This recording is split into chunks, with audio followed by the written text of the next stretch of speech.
Hello everybody, this is Bound here, and today I thought I'd go over some of the top used Pokemon and some counterplay, and just examples of why they're so good. And this is goal is for this to help you prepare for Season 4, because Season 4 does have the same rule set as Season 3 for ranked battles. So yeah, I just want to help you all understand how good these Pokemon are and how they work. So we're gonna go in order of usage stats, and here I have the PokeDB usage data. So like I said in the last video, this Japanese website, provides the updated usage data every single day. So you can see what is the order of the most used Pokemon. And as you might have seen, Fluttermane has overtaken Dragonite as the #1 spot. So why is Fluttermane so common, right? So Fluttermane has so many options. First of all, its stats are insane. So you got 135 special attack, which can threaten a lot of one-hit KOs on other offensive Pokemon and two-shot most tanks. And then speed, 135. So not only is it one of the fastest Pokemon in the game, if not the fastest besides a few others, it's also just straight up one of the most hard-hitting mons in the game. So you have things like Moonblast, so 95 base power, stab move, very spammable, can't miss because 100% accuracy. And then you have things like Shadow Ball. So Shadow Ball, 80 base power, which is not that high, but still very spammable because there's only two things that can resist Ghost: Normal, which is immune, and Dark. So this two combination of stab moves cannot be fully resisted by any Pokemon in the game. So that allows these to be spammable, and this is why you see a lot of Choice Specs Fluttermane. So what I have here is the Pikalytics website. And now Pikalytics doesn't update every day like PokeDB does, but it still shows the statistical data in English, so it's very useful for us English speakers to look at the data and kind of see how everything is spread and the distribution of stuff. So Choice Specs, again, Choice Specs is the most used, but pretty much tied with Focus Sash because Fluttermane is pretty fail. You do see that 55 HP and the 55 physical defense. So yeah, kind of have some problems right there with the physical attacks and physical priority stuff. And that's why Terrestrialization kind of just helps that, because you Terra Normal, boom, you're immune to Shadow Snake. You Terra Fairy, boom, you've gotten rid of your Ghost weaknesses that come with the Ghost type. Boom, Terra Fire, you've gotten rid of the Seal weakness, you've gotten rid of some other stuff. And then Fluttermane just patches up its one flaw, which is durability, because it can just take... even if it's just taking that one priority move, that can just swing the game. And yeah, Fluttermane having very spammable moves doesn't help either, because Choice Specs combined with Moonblast is very, very strong. Even when I use things like specially defensive Gastrodon to switch into Fluttermane, when a Fluttermane goes Terra Fairy, which is the most common Terra type, and Choice Specs Moonblast, my Gastrodon is getting two-shot. One Moonblast does pretty much 60% or more, which is insane. But if the Fluttermane does not Terra Fairy, it's doing pretty much half or a little under half, so that's when Miracle comes in to just one-shot the Fluttermane, because I would just survive. And yeah, Fluttermane does get walled by like a Clodsire, but that doesn't even matter. It actually doesn't get walled by Clodsire because of Psyshock. So Fluttermane can pretty much get rid of any counterplay if it just has the right moves. And it can pretty much, that's why it can support so many teams, is why it's very common. Because Ghost and Fairy, not very common except for Mimikyu, but that typing is just very broken. That's why Mimikyu leaves a lot, and then also Fluttermane is the most used Pokemon in the game, because it also and then it also gets other utility options like Substitute, Taunt, Thunder Wave, Calm Mind. Calm Mind can mess up Stall. Like Calm Mind Fluttermane can use Draining Kiss as well, so Draining Kiss can heal Fluttermane up. And then that allows it to even beat things like Gargasalt, because Song Cure doesn't outdamage the Calm Mind boosted Draining Kisses, because it heals back all that damage and more. So Fluttermane just has insane amount of options and coverage, and that's why it's seen so much. Even Fluttermane leads that have booster energy just outspeed every Pokemon in the game, and then can just control whatever they want, because they either get a Paralyze or they get a very strong move off. And if it's against like a special attacker, Fluttermane is going to win the 1v1 because it's faster and can take 1 or 2 special hits because of that special defense stat.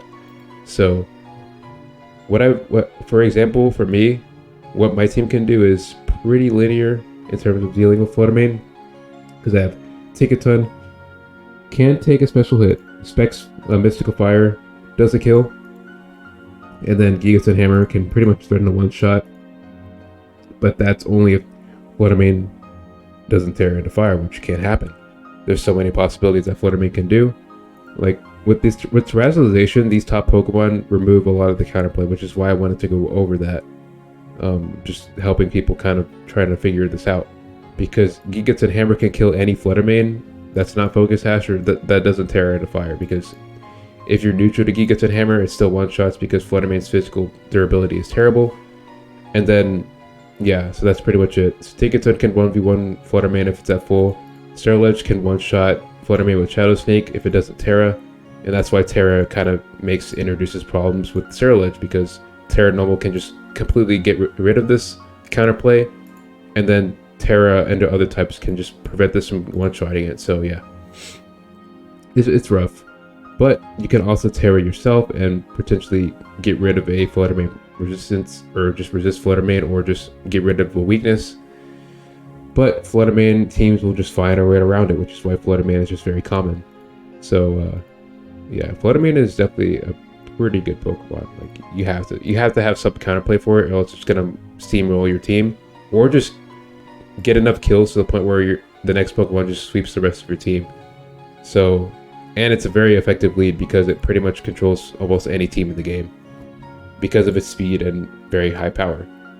So yeah, we're gonna get on to the next one, the next most used Pokemon, which is Dragonite. Now, Dragonite used to be the most used Pokemon in the game. So the reason why, yeah, so the reasons that I just described for Flutter Mane being the most used is why Dragonite is not the most used, because Flutter Mane has just provided a better role in the metagame. Also, it's under the influence of Japanese YouTube content. So if you don't know, Japanese YouTubers, when they upload a video, those videos have the highest impact on the meta because 99% of the Battle Stadium player base is Japanese, or at least for singles. So when they upload a video, they're pretty much the people that consume it are the Japanese player base of the game. So they just ended up using whatever they put out. So what they've been putting out is Flutter Mane Baxcalibur cores, Flutter Mane plus Baxcalibur, and Dondoza, which we'll get into in a minute. But yeah, this is what the thing is right now. And Flutter Mane being the most versatile Pokemon in the game doesn't help either. So that's why it's number one. Dragonite, also very versatile, can run Dragonite's Encore sets, have been rising like no other. But what's always been very, very threatening is the Choice Band. But choice items in general are very workaroundable. Like you can work around those. When Dragonite locks himself into an Outrage, you can work around that. If Dragonite locks himself into Extreme Speed, you can kind of work around that based on what you have left. Because usually Dragonite will just clean up most teams in the game, depending on the situation. Because Terra Normal Extreme Speed does so much damage, and that's why people use it. But it does get bulked out very easily. So it just depends on what you have, but physical defense tanks are pretty good against Dragonite. However, Dragonites have been adapting with the Rocky Helmet sets with Dragon Dance. So the Serena counterplay that I used to have against Dragonite doesn't work anymore because these Dragonites are running 23% of Rocky Helmet now. So when I try to drop kick it to mess up its Dragon Dances and make them ineffective, it chips me for doing it, and then I'm forced to synthesis, and then he just spams Dragonites over and over again. So now I just can't win the matchup anymore if it's Rocky Helmet. Play Rough does do good damage, but since the Dragonites are investing in bulk, Play Rough isn't even a 2-hit KO anymore, which kind of sucks. And then with multi-scale Roost combination, it's even harder to KO or just get damage on. So that's why Dragonite is just very common right now. It has way too many options. You can see Extreme Speed is the most used move, Earthquake, Dragon Dance, Roost. These four moves are run very commonly together. Like this is the most common set out there because you just, with Rocky Helmet, that's just what the meta has shifted to now. Like pretty much, I don't know why, but every Maximal Tier Dragonite just has Rocky Helmet with that moveset, and it just beats my whole team. So what I've tried to adapt to it, like by using Will-O-Wisp to catch the Dragonite switch in and stuff like that, which has worked. But it's just crazy that I would have to do something like that to deal with a Pokemon, just to deal with 1 or 2 Pokemon that are otherwise problematic. So yeah, Dragonite, what you want to do is just you want to be careful of what you use against it, because Encore exists. 16% chance to get Encored. So you better hope that doesn't happen, or else you're going to get Encored into a healing move, and then it just sets up Dragon Dances for eternity. Or you get Encored into a move that doesn't do enough damage, just roost, and then just spams Dragon Dance even more. Dragonite is just very annoying, and since it's Dragon Dancing, it has the fastest Encore in existence. So Dragonite is just very annoying. It's a good stall breaker. It's just a good wall breaker as well if it's choice banned. So you have to be really careful when facing Dragonite, because one bad play and it's kind of skewed the game in their opponent's favor. So yeah, that's why Dragonite is number 2 used in the game. Next up we have Golden Go. So Golden Go is very good because of its ability, good as gold, preventing any status move from working. And then the typing Steel and Ghost is really good, 3 immunities. So Golden Go just kind of allows it. It's very easy to switch in Golden Go to a lot of stuff, and then Golden Go just makes it hard for the opponent to switch into what it wants to do, because Make It Rain is 120 base power stab move. That's Steel. So Steel isn't really resisted by too much now that you might think about it, at least in the meta. So luckily for me, I do have something that resists Steel, which is Gastrodon, but I can't rely on that too much because Golden Go has a 40% chance to have Trick, and then you can get Trick to choice item.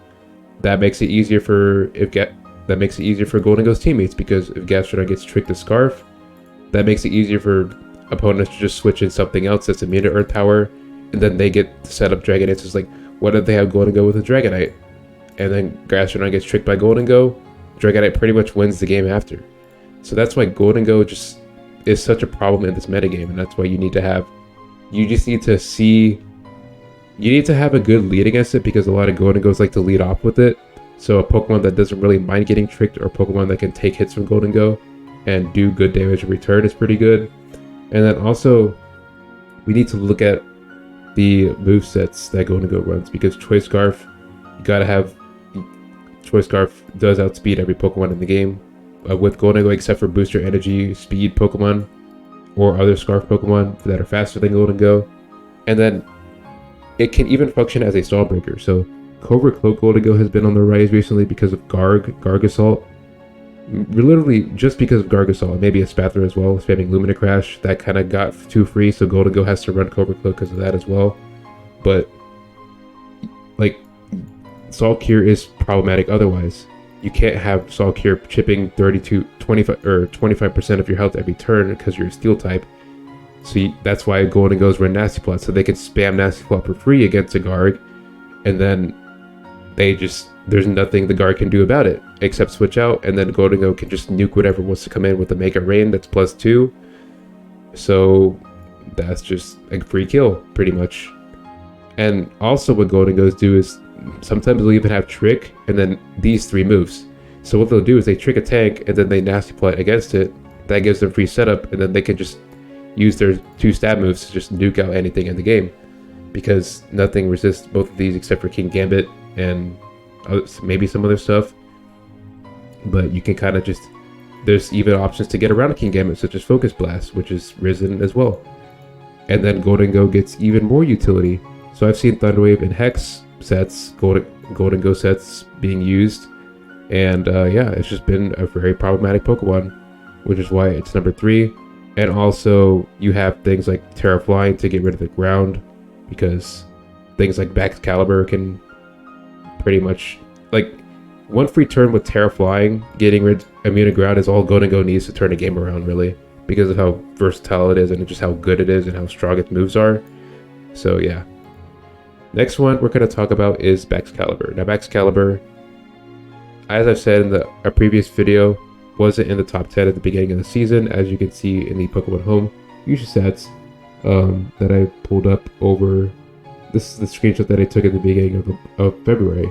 So Excalibur, again, wasn't in the top 10. Now it's number 4. So why is that? It's because of the coverage and just the stats.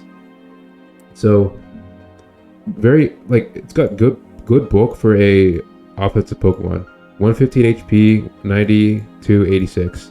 And then 145 attack is very hard to switch into, combined with its coverage, because you have Earthquake, you have Icicle Spear. So the stab move that has the ability to go through Focus Sash, which is why you see Baxcalibur use this move like all the time instead of like Icicle Crash. And then it has priority options, and it gets other options like Dragon Dance. You can run Earth or Glaive Rush. Like there's just so many options that could do good in different matchups. Baxcalibur can just adapt to any counterplay that it has, just because of the sheer power, bulk, and Terra type options. So let's look at that in detail. So Baxcalibur, most common Terra type is ground. So the reason being behind this is because they like to have a stab Earthquake, so it helps Baxcalibur break through unaware Skeledirge and Clodsire easier, because it can't just Dragon Dance against Skeledirge, won't do anything. And also just very strong Earthquake, and ground makes you immune to Thunder Wave as well. So there's a lot of utility. And then Electric is also good for Dondozos and Corviknights and stuff. So, and also just defensively, Electric is good because it only has one weakness. So yeah, when Baxcalibur Baxcalibur, you need to remove it off the field quickly, or else it's just gonna sweep, because it has very high attack, and once it gets one Dragon Dance off, like its problem of having a mediocre speed, quote unquote, even though it's outspeeds a lot of necessary things, is just gone. So yeah, that's kind of the verdict when it comes to dealing with Baxcalibur. Like, you need to also use your Terrestrialization well against it, because if you've seen in my streams, I pretty much have to Terra every time against this Pokemon, or else it's just gonna steamroll because of its coverage. Like, Ice plus Ground destroys my entire team, because you can do Ice on this, Ground on this, Ground on this, Ice on this, Ice on this. Well, neutrally Ice kind of destroys it because it's not physically defensive, and then Ice on this. So you have to Terra out of the corresponding weakness, and all these Pokemon can do that against Baxcalibur. It's just a matter of the timing. So yeah, Ground and Ice are just very broken. Can pretty much deal with every Pokemon except for like I said, Corviknight, Dondozo, which is why Terra Electric is used, because it removes any counterplay from the game. Literally almost every counterplay. So that's why Baxcalibur has just risen out of top 10 into the top 4. And also the item usage has shifted. So Loaded Dice used to be the most common item, now it's Assault Vest because of the increase in power creep for special attackers like Fluttermane, Iron Moth, and Iron Bundle, as well as tearing and doing Assault Vest on Golden as well. And Golden is a good matchup for Baxcalibur because it can Terra Ground, Earthquake, and then if Golden tricks, it tricks itself in Assault Vest, and then it can't Nasty Plot or Trick anymore. So tricking an Assault Vest is bad for Golden.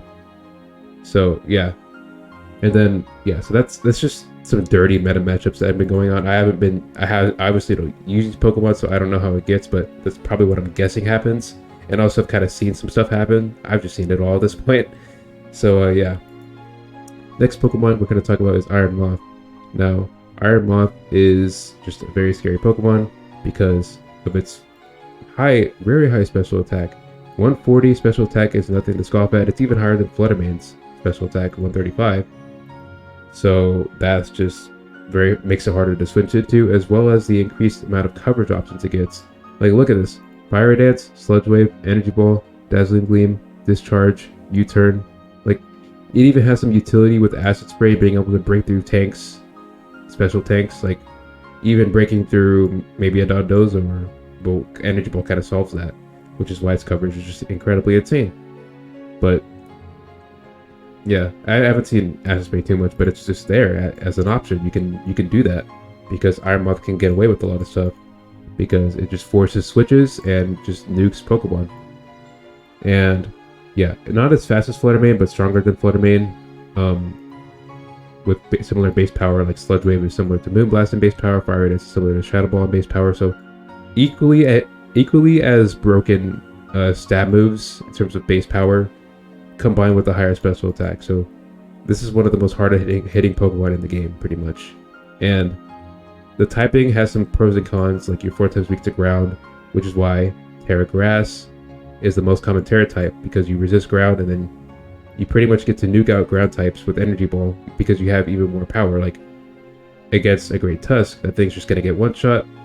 So, and also a lot of Pokemon that just have ground coverage like Dragonite and Excalibur with Earthquake, so it's good to have that grass outing as like giving that one turn to resist a move and then just KO it in return.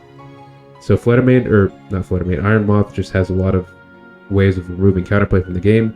I've even seen Terra Water Iron Moth just get rid of things like Skeledirge and Ceruledge.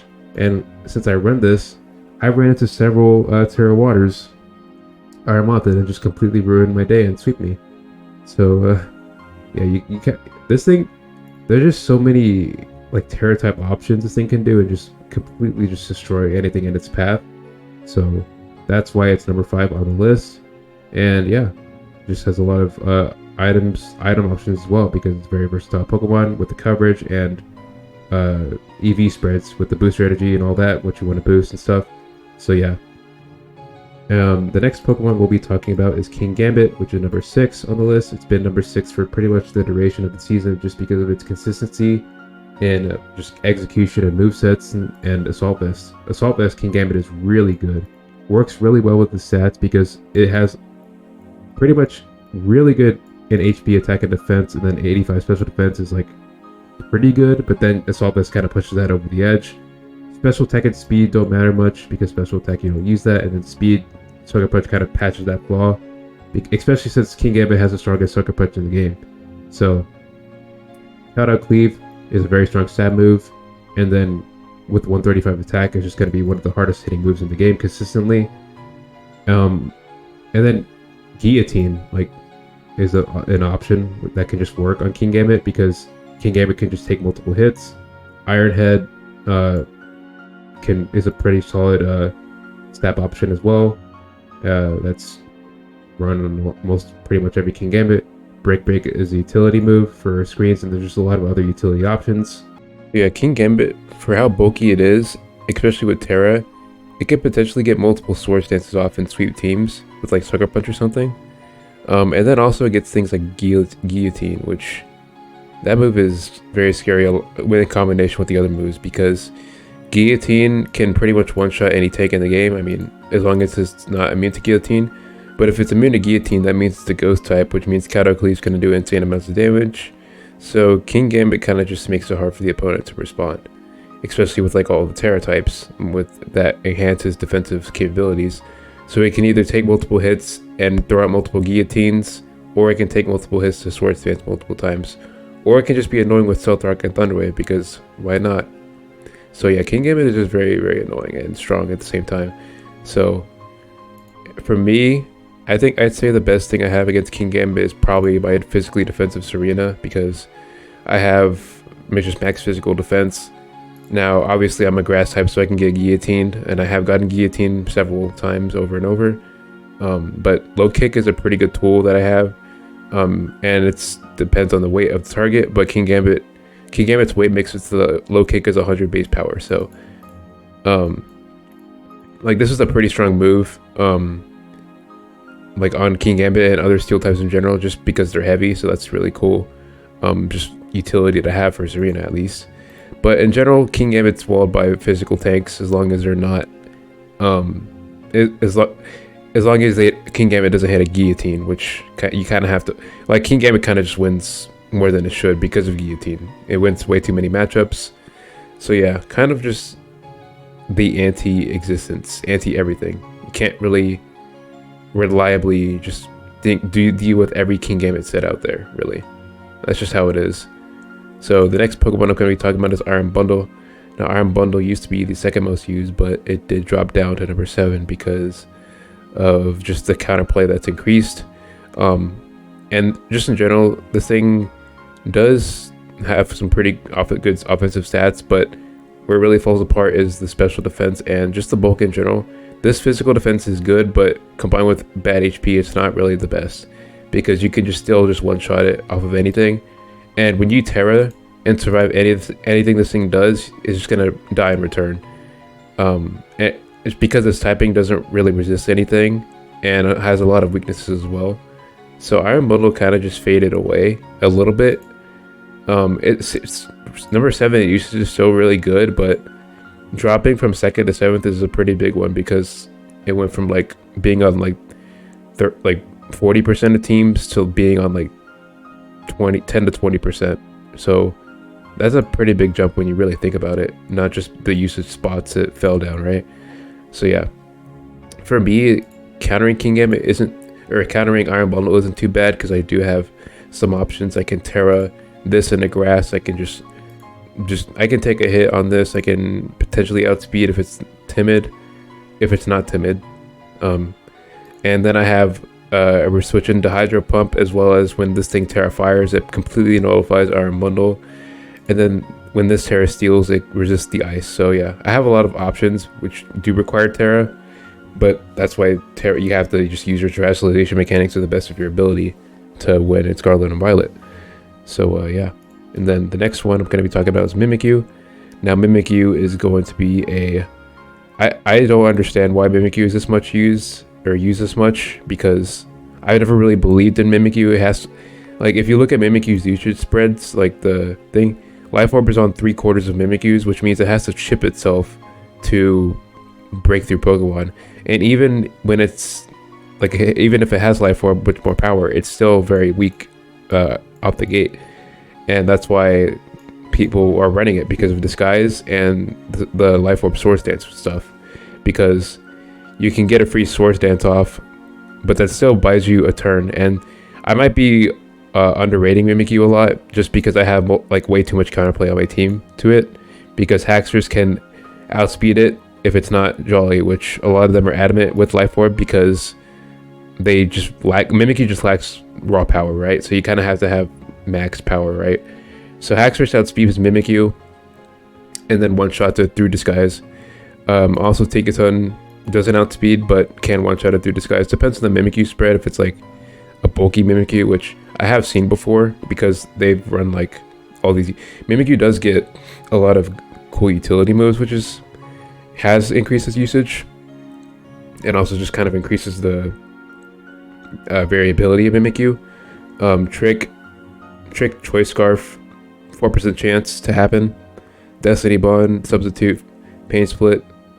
Yeah, just Curse, and yeah, it's a pretty crazy Pokemon. It can do some crazy stuff, but like I said, I have multiple counterplay options. Like even Serena can like wall Mimikyu, Trop King Disguise, lowers attack and gets rid of Disguise, and then Mimikyu kind of just gets punished with Rocky Helmet on top of Life Orb and just recoil that it takes.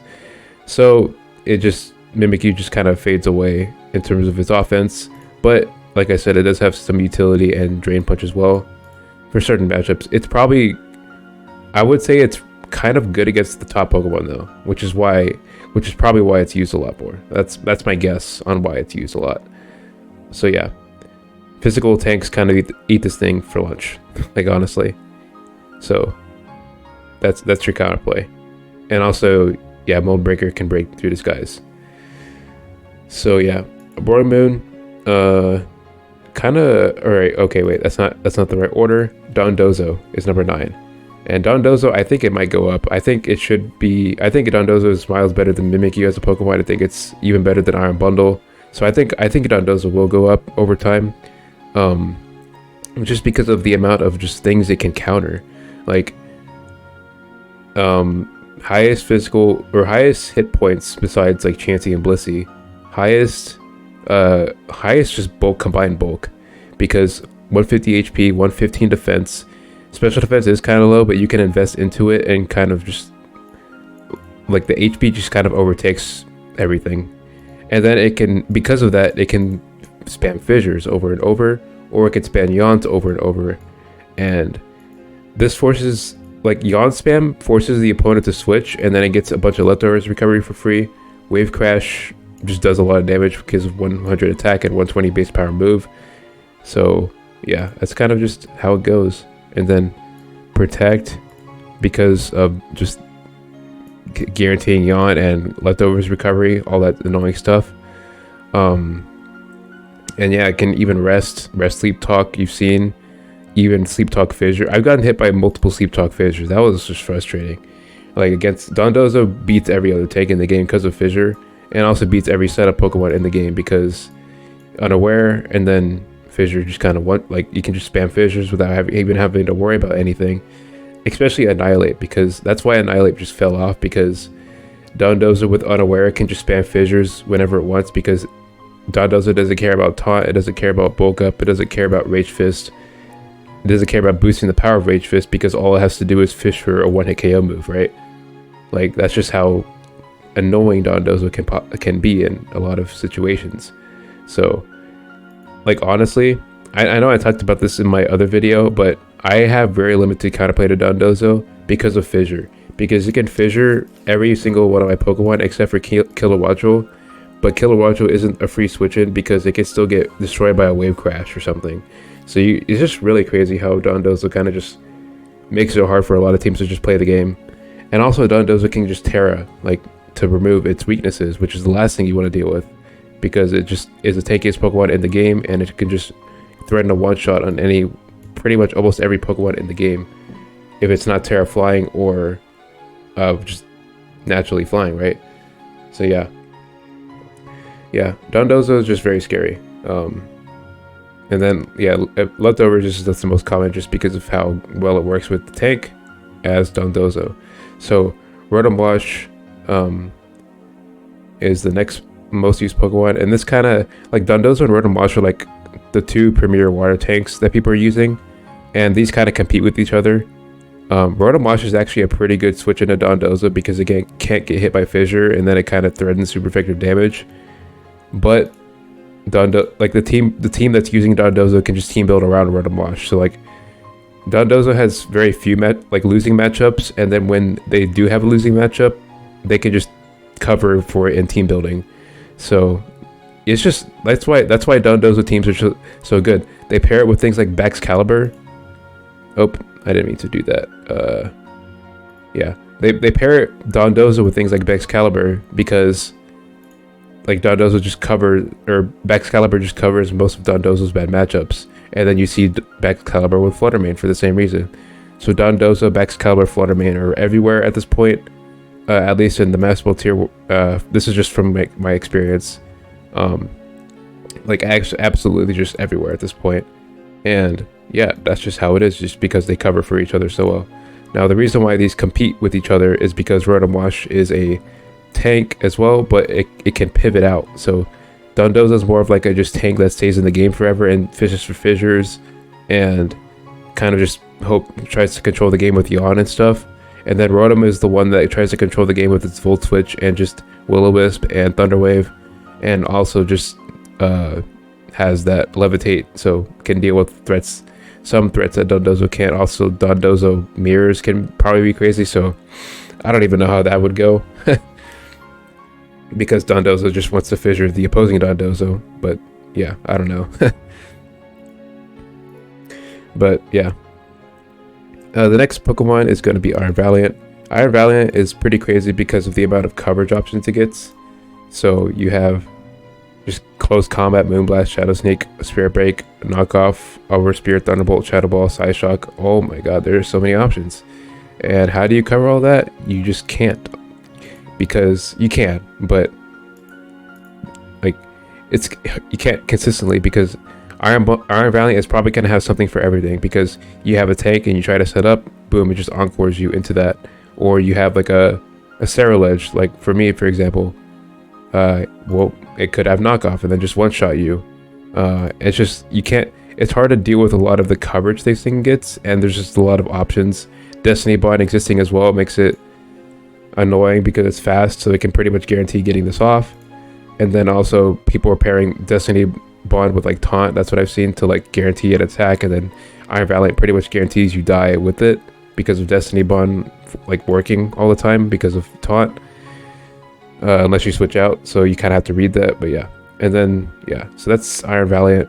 It kind of dies to any hit though because of its bad bulk. It's got good physical bulk, but special defense is not that good. So things like Kilowattrel Air Slash outspeeds it and one-shots it, so that's one example for me to beat Iron Valiant. And also Iron Valiant is a pretty common lead if you see it, so that kind of makes it a little bit of a like something to look out for when you see an Iron Valley on the opposing team. So yeah, next Pokemon is Scizor, and Scizor is mainly used a lot because of its ability to destroy Fluttermane with Bullet Punch and Baxcalibur and other things like that. Because Fluttermane and Baxcalibur have just completely destroyed the Pokemon Scarlet and Violet meta, because they're just way too strong and they have limited counterplay, especially with Terrestrialization. So Scizor had just come out to spam its priority Terra Steel Bullet Punches. That's pretty much what it is, because if you look at Scizor here, you have Choice Band 40%, Bullet Punch, pretty much every Scizor has Bullet Punch, and then Terra Steel is ran on almost 2/3 of the Scizors. So that's pretty much what Scizor does. Now, some Scizors are running Assault Vest just to deal with, like, to actually switch into Fluttermane and then revenge it, and also switch into other special attackers as well. So yeah, that's pretty much why Scizor has come into the meta pretty much, because it wasn't really meta in the first 2 seasons because it didn't have really a reason to be. So yeah, and then it can also just U-turn out on a lot of matchups, so it's pretty solid Pokemon. And yeah, but you can switch in a physical tank, and Scizor kind of just is forced to U-turn out or just switch out if they have a Rocky Helmet or something. Like Garchomp does not, Scizor doesn't like a Garchomp or something, or like a Rocky Helmet Corviknight. That could be pretty bad. So yeah, that's where Scizor kind of just stops right there. I don't think it's gonna get any higher than that. Roymoon fell off, I feel like. Like, if you look at these PokeDB usage stats, it's 13th. So let me pull up the home. So Roymoon used to be 3rd at the beginning of Season 3, and then it dropped all the way to 13th. So why is that? Because it's mainly because of just the increase of physical tanks in the meta. So you see things like Dondoza, you see things like Rotom Wash increasing, which Roymoon doesn't like because it likes to spam acrobatics and earthquake and stuff. Rotom Wash completely walls that, and then Dondoza just doesn't care about Dragon Dances at all, and doesn't care about like literally anything Roymoon does. So especially since Roymoon isn't a flying type, it can just get hit by Fissure from Dondoza. So Dondoza just kind of invalidates this thing's existence, just like it does with almost every other Pokemon in the game. And yeah, Skeleturge is the next one I'll be talking about. So Skeleturge is a very strong Pokemon again with Unaware, so just one of the best abilities in the game straight up. So when you're fighting a Skeleturge, the best thing you can probably do is just take advantage of like the limited coverage that it has, because it's mainly just firing Ghost, right? So you can switch in like a special defense tank, or just like a Pokemon that resists fire. Like, there's a lot of dragons in the meta you can switch in, stuff like that. For me, I switch in Gastrodon, because even if it's like ramping up a Torch Songs, Gastrodon kind of just takes it like a champ. And then if it gets too strong, I can just click Mirror Coat and just delete it, or I can just click Earth Power to just...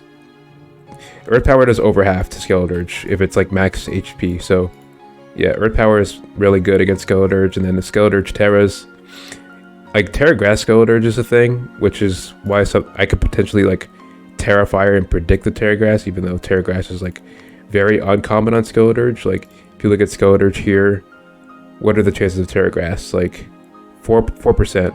I don't know why I run into that way too much for it to be that low, but that's just how skewed the meta data is. That's just how skewed the data is because of just the meta shifts over the season. Like, this data is for the whole season combined. So like when we see next season come around, this number is probably going to jump up to like 15 or 20%, because I keep running into that over and over again, and it just destroys my Gastrodon. If you've seen my stream, you probably know. So yeah. Oh yeah. So Mirror Coat can do just this matchup is really good. Haxorus can also switch into Skeleturge. Skeleturge can't yawn or Will-O-Wisp more than once, or just it kind of it's a safety net against that Skeleturge status moves stuff. And then I can just Dragon Dance through the Unaware, and since I have Mold Breaker, I can do that. Take a Ton can also Swords Dance through Unaware. What happens a lot is when its Skeleturge switches into this, and then I Swords Dance and knock it off and one-shot it, which is pretty fun. Because they just don't expect that. Take a Ton, Swords Dance is just very underrated on Take a Ton, because it can fulfill the role of a stall breaker, or just a stall, just completely just destroy stall because of Encore, and then you can just set up with Sword Stance. So yeah, that's just kind of how I run it. And it's good against, also it's good against this, because Salt Cure, not working against Covert Cloak. Salt Cure, that 25% health decrease every turn doesn't work because of Cloak, but the Salt Cure initial damages work, but that Salt Cure does nothing. And then what you can do is Encore it into the Iron Defense or Curse or whatever thing the guard wants to do. So if you see here, Salt Cure is run on pretty much everyone. Iron Defense on half. So you want to Encoring them into Iron Defense, Encoring them into Recover, Encoring them into Salt Cure even is good for this. Like, this is what I do almost every single time I run into it. I bring it every time, because what I've just experienced is that if you don't have a dedicated Covert Cloak or just dedicated counterplay to this, Garg will win 100% of the time, because Salt Cure will guarantee it wins pretty much every stall matchup without Cloak, and then Iron Defense plus Body Press will just delete anything that is actually able to take the Body Press. And then it also has options like Curse, Terra Ghost. So if you even if you do have a Covert Cloak, the meta has just evolved to where Terra Ghost Curse, where you take away 50% of your health to put 25% on the opponent every turn, has just become meta at this point. And then also it gets Fissure, which is, I don't even know why they got that. I don't know why. Because it's already able to beat almost every matchup in the game, or just stall every Pokemon in the game. So being able to remove that, any counterplay that could have possibly not existed, could have possibly even existed with all these other options that it gets, it has just the ability to just remove that. And 11% of Gargs are going to run that. So what are the chances you kind of just get destroyed by a Fissure, right? So yeah, Garg is just, I feel like Garg is underused for how good it really can be, because of just the matchups it can just win. Like, it can just win. But the increase of Covert Cloak kind of just makes it stay there, I feel like. Because, like I've said earlier, Covert Cloak Golden Go is pretty common, and Covert Cloak King Gambit is probably pretty common. Let me see. Actually, no, it's not. I feel like Covert Cloak King Gambit would destroy Garg, because you can like Covert Cloak Swords Dance or just Covert Cloak Guillotine. And if they're not going Ghost, you just spam Guillotine. Like, I don't know. That can probably work. But, I don't know. Garg just requires very specific counterplay, and that's just what all I've got to say. Especially with the ability. You can't even status it, so you can't stall it down with Toxic or anything. It's just a very stupid ability that's broken. So yeah. And then the next one is Garchomp. Now, Garchomp and Dragapult have just fell off in usage as Series 3 kind of progressed. Dragapult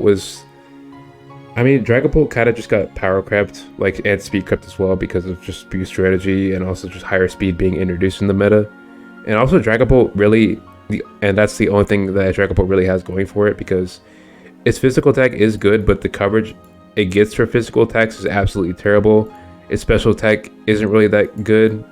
It's 100, but when you have low like power moves like Shadow Ball and things like that, Dragapult doesn't really do that much damage. So Dragapult kind of changed its niche in the meta to be like it still says people are running it like a physical attacker, which can be good, but Dondozo, Run and Wash, Corviknight, and other stuff just kind of give it a hard time. And pretty much any Pokemon can take a hit from Dragapult and just one-shot it in return, because Dragapult is a frail Pokemon and also has a lot of weaknesses. So yeah. And then Garchomp, very similar.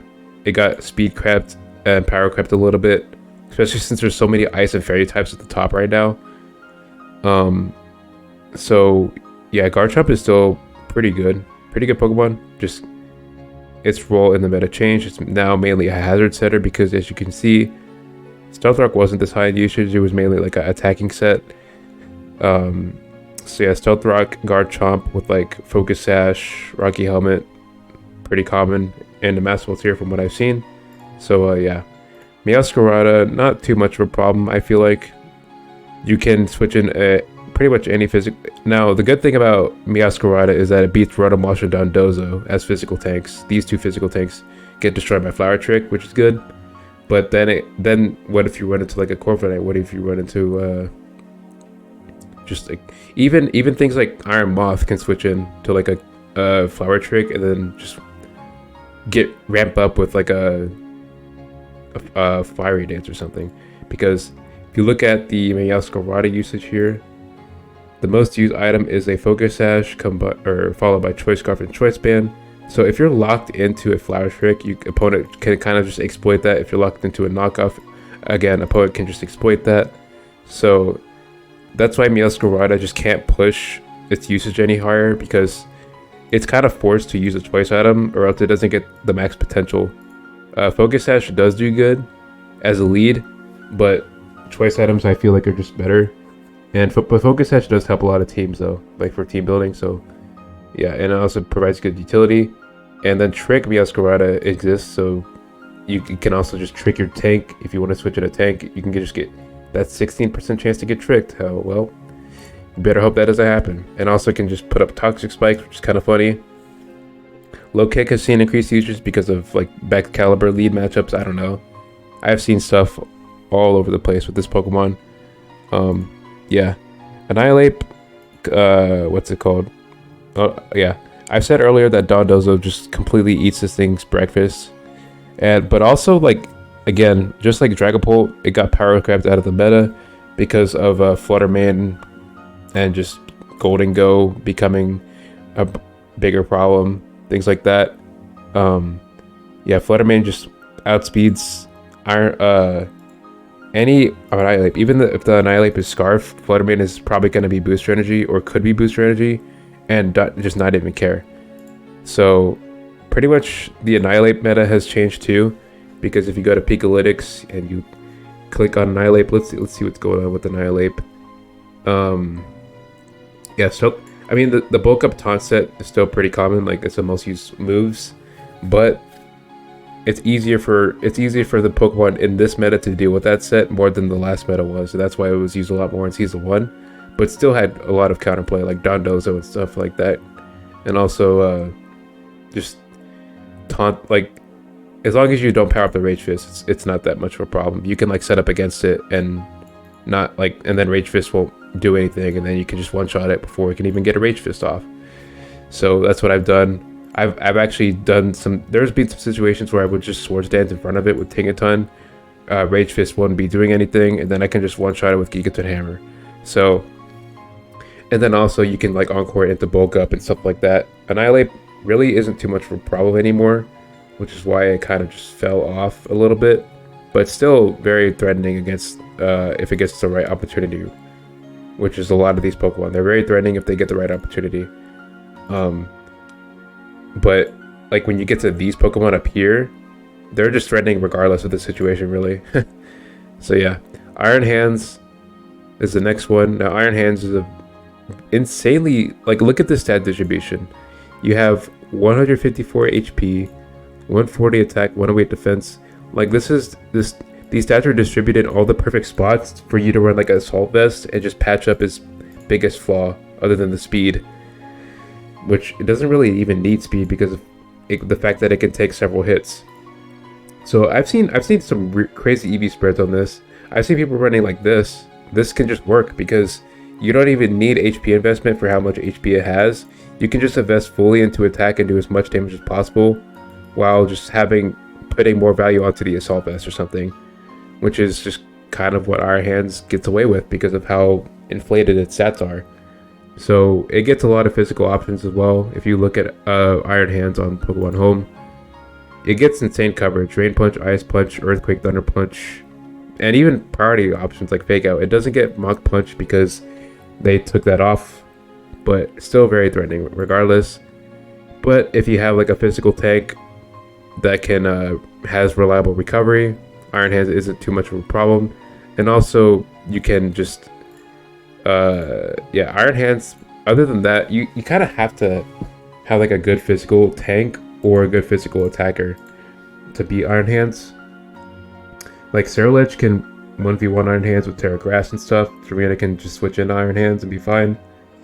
And then ship it with Rocky Helmet. Haxorus can threaten crazy damage with Earthquake.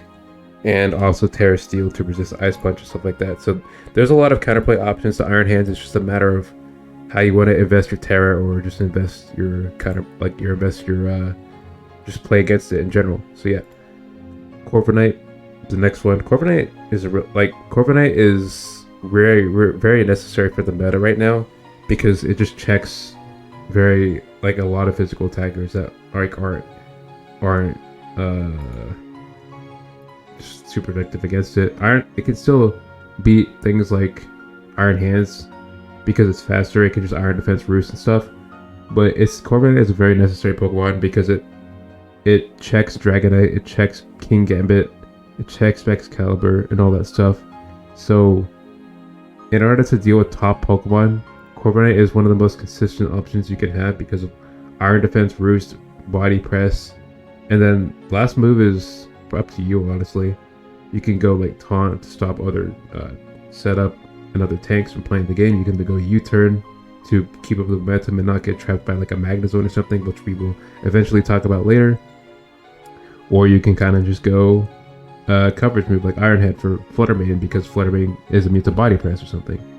So yeah, that's just how it's become so good, this meta. Great Tusk. Oh yeah, well Corviknight, Corviknight does struggle against other meta stuff besides the stuff that it's good against, because Golden Go invalidates Corviknight, King Gambit can guillotine still, Iron Bundle can encore Corviknight into whatever, Iron Moth can switch in very easily, and then Rotomosh can switch in there's just a lot of things Corviknight just doesn't like, and Corviknight gets completely stopped by Skeleturge. Corviknight cannot do anything against Skeleturge. This is a 100% losing matchup for Corviknight, and it sucks since Skeleturge is one of the most common Pokemon in the game right now. So yeah. So if you see a team with a bunch of physical attackers and then Skeleturge, Corviknight still has to be very careful, because one matchup can just sway the game into the opponent's favor. Especially since Skeleturge is just very easy to use and get just sweeps very quickly because of just how bulky it is. It can take multiple hits, and then it just gets way too strong with Torch Song and all that. So yeah, Great Tusk is the next one. Great Tusk is very strong, but it does have low special durability, so 53 special defense, but does have some good overall durability with the HP, but 53 special defense is gonna have some weak problems there. For me, I can just Kilowattrel can just air slash and one shot Great Tusk, which is really cool. I like that. And then Great Tusk kind of struggles with Corviknight, like I've talked about before. And then it also just struggles with other tanks like Dondozo and Rotowash. And its speed is kind of a problem for what it wants to accomplish, because its typing is weak to a lot of common Pokemon like Excalibur, Flutter Mane, Iron Bundle. So if Great Tusk doesn't find outspeeds, it's just going to get destroyed, which is kind of unfortunate, which is why it probably isn't used as much. So yeah, it can hit very hard though. Can't underestimate that Pokemon. It's kind of pretty difficult to switch into, especially since if you look at the usage stats, a lot of Great Tusk are just opting for the booster energy. So booster energy attack Great Tusk, or even booster energy speed Great Tusk, can just kind of steamroll sometimes if you're not ready. So yeah, last two Pokemon, I'm going to talk about Magnezone. Magnezone again has a niche. It can either go analytic to just hit hard after taking a hit, so maybe analytic Assault Vest or analytic just specs straight up, or you can do sturdy Mirror Coat. I've seen just so many options on this, and then also Magnet Pull, because you can trap in things like Corviknight, which can help your physical attackers later on, just play the game, because Corviknight invalidates them. So if you have a core with a physical attacker Magnezone, that kind of does well. And then Magnezone can also just wall Flutter Mane if it has a Assault Vest, and then wall just a lot of all these top Pokemon, or just kind of check or just like do a lot of damage and take decently good hell hits as long as his Terra type is pretty good. Because Magnezone, let's see what the Terra type of Magnezone is. So yeah, Water, Flying, and Fairy are the most common, which makes a lot of sense. Those types do help Magnezone even defensively and offensively, because you see the Terra Blast on 3/4 of Magnezone. So pretty much all these 3 Terra types are like could be Terra Blast, like since it's so common, because it gets rid of that ground weakness that cripples Magnezone, and then kind of just turns into an offense as well. And this water coverage can destroy just a lot of ground type Pokemon, mainly Great Tusk. Like there isn't really that many ground Pokemon in the top meta right now, but there's just a lot of ground matchups like Clodsire that kind of need to be answered, because that thing is completely walls Magnezone without it. And then Flying as well, I've seen usage because it's just immune to ground. Fairy, probably to hit dragons and other Pokemon like Iron Hands or something like that. So there are some specific matchups that people are trying to beat, and that just kind of depends on what their team wants. So yeah, Magnezone has a pretty interesting niche, and it does get like its speed is a problem, because it can still get outsped and when it KO'd by a ground move or something, by an earthquake, which kind of sucks, honestly. So yeah, Magnezone just has a niche because of it. And then also things like Gastrodon kind of just invalidate Magnezone's existence because of its just typing, and other things like there's just a bunch of problems. Like Baxcalibur can Terra Baxcalibur invalidates Magnezone, which kind of sucks. So yeah, Magnezone kind of struggles. And then Breloom, mainly the thing with Breloom is they run like Technician, Focus Sash, with like a Spore, or just it's mainly Spore, with like Mach Punch, Bullet Seed, Rock Tomb, and other stuff. I've seen like Bulldoze as well to hit those fire types and other stuff like that. And yeah, it's mainly to sleep Pokemon and get speed control with Rock Tomb and Bulldoze. And you can kind of see that with the Pokemon Home usage stats. So if we go Breloom here, we have Spore being the most used because that's what Breloom wants to do. Mach Punch, Bullet Seed, Bulldoze, Rock Tomb, and stuff like that. And I've seen like some counterplay with Terra Blast, because Terra Blast Fire gets rid of the grass types that are immune to Spore.